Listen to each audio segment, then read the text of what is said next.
সিলেটের দক্ষিণ সুরমার বিরাইমপুর গ্রাম একটি ঐতিহ্যবাহী জনপদ।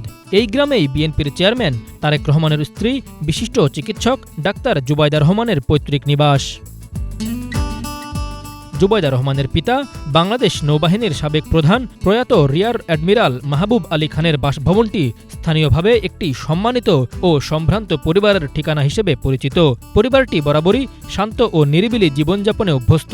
তবে জাতীয় রাজনীতিতে উত্তাপ বাড়লে কিংবা গুরুত্বপূর্ণ কোনো রাজনৈতিক বাঁক এলে শ্বশুরবাড়ি এলাকা ঘিরে গণমাধ্যম ও সাধারণ মানুষের আগ্রহও বেড়ে যায়।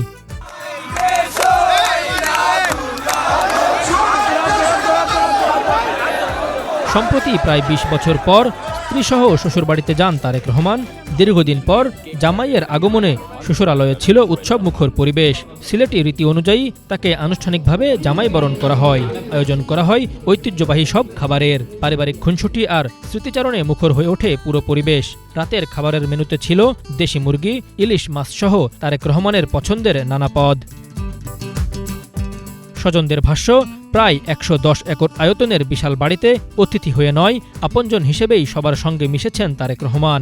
নতুন জামাইয়ের মতো সবার সঙ্গে সালাম ও কুশল বিনিময় করেন তিনি। এ সময় তাকে দেশের শীর্ষ রাজনৈতিক নেতা নয়, বরং একজন সাধারণ পারিবারিক সদস্য হিসেবেই মনে হয়েছে, এমনটাই জানান তারা। আমরা ফার্স্ট টাইম দেখলাম সরাসরি দুলাভাইয়ের সাথে আমার আপু। আমাদের আসলে ফিলিংস যদি বলে শেষ করতে পারবো না। আসলে খুব ভালো লাগতেছে। আর জুবাইদা আপু বা তারেক রহমান 2004 সালে এসেছিলেন, তখন একটু ছোটোই ছিলাম, স্বাভাবিক। তখন একটু বুটারও হয়েছি, বুঝও হয়েছে। আলহামদুলিল্লাহ খুব ভালো লেগেছে, কাছে থেকে দেখেছি। আমাকে তো আমার দুলাভাই, আমাদের ভবিষ্যৎ নেতা দুলাভাই বললেন যে একটু রাত হয়ে গেছিলো আস্তে আস্তে, তো বললেন শালাবাবু যাও একটু তাড়াতাড়ি খাবার রেডি করো।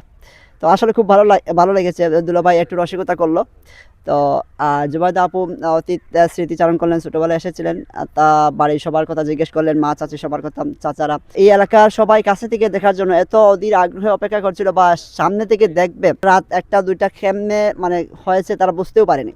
এর আগে ২০০৪ সালে প্রথমবারের মতো শ্বশুরবাড়িতে এসেছিলেন তারেক রহমান। সে সময়ের স্মৃতি বর্তমান প্রজন্মের অনেক আত্মীয়ের কাছে আবছা হলেও পারিবারিক বন্ধনের উষ্ণতা আজও অটুট রয়েছে বলে জানান স্বজনরা।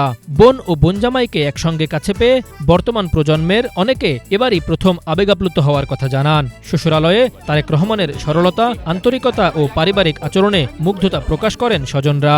উনি তো ইনশাল্লাহ বাড়ির সবাইকে দেখে খুশি, সবার খোঁজখবর নিচ্ছেন। উনি খাচ্ছেন আর সবাইকে জিজ্ঞেস করছেন, তুমি খেয়েছো, তোমরা এত রাত পর্যন্ত জেগে আসছো, তোমরা এত কষ্ট করছো। উনি এরকম বলছেন।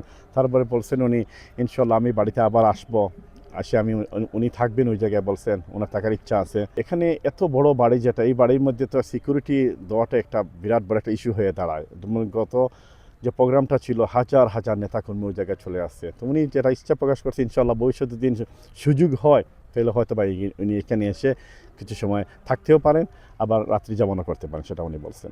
একরাশ মুগ্ধতা ছড়িয়ে শ্বশুরবাড়ি ঘুরে গেলেন দেশের শীর্ষ রাজনৈতিক নেতা তারেক রহমান, যার রেশ থাকবে দীর্ঘদিন স্বজনদের অন্তরে। বিদায়ের সময় তিনি আবারও শ্বশুরালয়ে আসার প্রত্যাশা ব্যক্ত করেন। Banglavision news desk.